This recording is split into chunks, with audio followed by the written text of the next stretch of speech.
اللہ تو قریب ہی ہوتا ہے، دور تو ہم چلے جاتے ہیں، اس سے مایوس ہو کر مانگنا ہی چھوڑ دیتے ہیں۔ حالانکہ اللہ تو ہمارے لیے ہماری پہلی دعا کے بعد ہی اسباب بنانا شروع کر دیتا ہے، کیونکہ وہ مالک ہے جس کو مان رکھنا، محبت کرنا آتا ہے۔ ہم جس دنیا میں رہتے ہیں، ہمیں یہاں دیکھنے کے لیے روشنی چاہیے۔ رات کے اندھیرے میں ہم سو جایا کرتے ہیں، دن ہماری سرگرمیوں کا مرکز ہوتا ہے۔ تو آپ کو نہیں لگتا کہ آپ کی زندگی میں جو اندھیرے آ گئے ہیں، پریشانیوں کے، الجھنوں کے، فتنوں کے، آپ کو ان سے نکلنے کی ضرورت ہے؟ آپ کی زندگی سے یہ اندھیرے تب ہی نکلیں گے جب آپ کو نور ملے گا، جب آپ کو روشنی ملے گی۔ یہ روشنی صرف اللہ سے جڑنے سے ملتی ہے، کیونکہ نور کا واحد سورس اللہ ہی ہے۔ اس کا نام لینے، اس کو یاد رکھنے اور اس سے مدد مانگنے سے ہی آپ کو سیدھے راستے پر چلنے کے لیے روشنی ملے گی۔ اللہ نور ہے آسمانوں اور زمین کا۔ معجزے کیا ہوتے ہیں؟ کیا ہوتے ہیں معجزے؟ جو ناممکن کو ممکن بنا دیتے ہیں، وہ ہوتے ہیں معجزے۔ کب ہوتے ہیں؟ جب ہر امید ختم ہونے کے باوجود بھی انسان اپنے رب کی قدرت پر یقین رکھتا ہے، تب ہوتے ہیں معجزے۔ کن کے لیے ہوتے ہیں معجزے، تمہارے لیے ہوتے ہیں معجزے، ہم سب کے لیے ہوتے ہیں معجزے۔ معاملات جتنے بھی خراب ہو چکے ہیں، مشکلیں جتنی بھی بڑی نظر آ رہی ہیں، آپ کے رب کی قدرت سے باہر نہیں ہیں کچھ ابھی بھی۔ جب پیاس کی شدت عروج پر تھی، تب ہی زمزم کا معجزہ ہوا تھا۔ تکلیف کا بڑھنا اس بات کی دلیل ہے کہ آسانی اور سکون بہت قریب ہے۔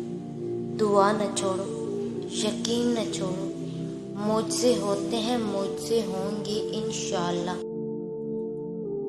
اور جب آدمی کو تکالیف پہنچتی ہے تو لیٹے ہوئے، بیٹھے ہوئے اور کھڑے ہوئے ہر حالت میں ہم سے دعا کرتا ہے۔ پھر جب ہم اس کی تکالیف دور کر دیتے ہیں تو یوں چل دیتا ہے گویا کبھی کسی تکالیف کے پہنچنے پر ہمیں پکارا ہی نہیں تھا۔ حد سے بڑھنے والوں کے لیے ان کے اعمال اسی طرح خوشنما بنا دیے گئے ہیں۔ سورہ کاف۔ جب کچھ ایسا زندگی میں ہو رہا ہو جس کی سمجھ نہ آئے تو صبر کرنا چاہیے، کیونکہ یہ ضروری نہیں ہر چیز کی حکمت فوراً ہی سمجھ آ جائے۔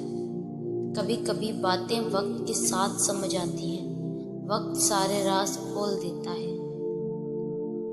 اور اللہ کے سوا کون ہے جو تنگی کو آسانی میں بدل دے، تکالیف میں راحت کا سامان کر دے، آنسو میں بھی مسکراہٹیں بکھیر دے، بیمار کو شفا دے دے۔ صرف وہی مصور ہے جو ٹوٹے دل اور دم توڑتی ہمتوں کو نہایت شفقت سے جوڑ دیتا ہے۔ بے شک اللہ توکل کرنے والے لوگوں کو پسند کرتا ہے۔ نہ بہار کو سدا رہنا ہوتا ہے اور نہ خزاں کو، دورانیہ دونوں کا مختصر ہی ہوتا ہے۔ فرق صرف اتنا ہی ہوتا ہے، دونوں میں ایک خوشی لاتی ہے اور دوسرا غم۔ انسان کی زندگی بھی بہار اور خزاں کی مثال ہی۔ کب زندگی کی شاخ پھولوں سے بھر جائے اور کب وہی شاخیں جھلس کر خزاں کا روپ دھار کر چڑچڑاتے ہوئے پتوں کی طرح بکھر جائے کہ پھر ان کا نام و نشان ہی نہ رہے۔ اور یہ حقیقت ہے کہ ہمیں بہار سے گزر کر خزاں تک جانا ہی ہوتا ہے۔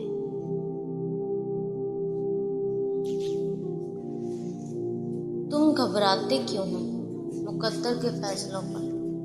کیا تم نہیں جانتے تمہارا رب غفور الرحیم ہے؟ وہ اگر رات کو دن اور دن کو رات کرنے پر قادر ہے تو کیا وہ تمہاری تڑپ دیکھ کر تقدیر کے فیصلے نہیں بدل سکتا؟ وہ کبھی تم سے غافل نہیں ہوتا اور نہ تمہاری چاہت سے انکار کرتا ہے۔ وہ تو بس تمہیں آزماتا ہے کہ میرا بندہ میری محبت میں صبر کی کس حد تک جاتا ہے، اور جب وہ راضی ہو جاتا ہے نا تو کن فرما دیتا ہے اور مقدر سبھی بدل جاتے ہیں۔ جب وقت اور فیصلے آپ کی مرضی کے خلاف ہوں تو اسے اللہ کی مرضی سمجھ کے قبول کر لیں۔ آنے والا وقت اللہ آپ کی خواہش کے مطابق کر دے گا۔ آج کا دن مشکل ہے تو کل آسان ہوگا۔ یہ جو غم آپ کو دائمی لگ رہا ہے یہ سب آنے والے عرصے میں خوشیوں میں تبدیل ہوں گی۔ آپ کے آنسو اللہ ضائع نہیں ہونے دے گا۔ آپ کو بد سے بچا رہا ہے تو سنیں، اس نے آپ کے لیے بہترین تیار کر لیا ہے۔ وہ بس بہت جلد آپ کو اس سے نواز دے گا انشاءاللہ۔ اور کچھ لوگوں کو اللہ موسیٰ کی طرح لاڈلا رکھتا ہے، انہیں تکلیف دیتا ہے، آزماتا ہے، انتظار کرواتا ہے، لیکن پھر ان کے لیے سمندر سے راستہ نکالتا ہے، انہیں فرعون جیسوں سے محفوظ رکھتا ہے، انہیں پاکیزہ ہمسفر عطا کرتا ہے اور ان کے ذکر کو امر کرتا ہے۔ کس نے کہا لاڈلوں کو تکالیف نہیں ملتی؟ انہیں تو فرعونوں جیسوں سے لڑنا پڑتا ہے۔ تکالیفیں تو سب کو ملتی ہیں مگر اس کے حصے میں زیادہ آتی ہیں جو محبوب ہوتا ہے۔ اور میں نے اپنی زندگی سے یہی سیکھا کہ اللہ سے محبت کر کے کوئی بھی دنیا کی محبت سے خالی نہیں رہتا۔ وہ غنی کر دیا جاتا ہے، مالا مال کر دیا جاتا ہے، اس جہاں کی محبتوں سے بھی اور اس جہاں کی محبتوں سے بھی۔ اللہ سے اتنا مضبوط تعلق بناؤ کہ جس روز تم اللہ کو آواز نہ لگاؤ اس روز اللہ فرشتوں سے کہے کہ میرے بندے کی آج آواز نہیں آئی، پتہ کرو اس کا اور میری مدد اس تک لے جاؤ، میرا رحم اس تک لے جاؤ تاکہ مجھے اس کی آواز آئے اور وہ مجھ سے کہے کہ یا اللہ میں ٹھیک ہوں۔